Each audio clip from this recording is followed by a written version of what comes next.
sa dilim. Huwag mong pigilin kung nais magpaluha.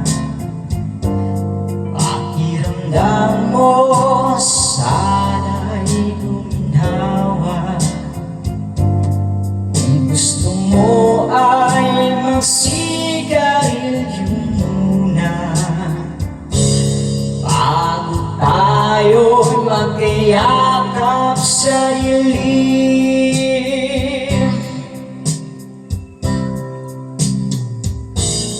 Eto na ang pinakahihintay natin.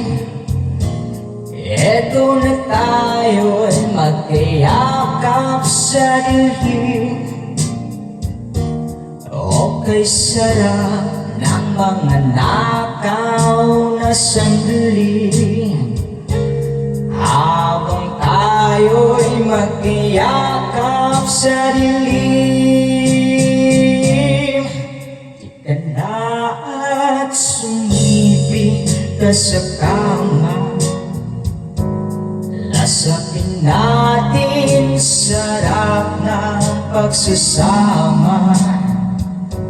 Sa ating pag-ibig tayo ay umasa habang tayo'y magkayakap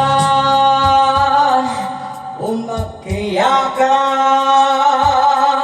sa dilim.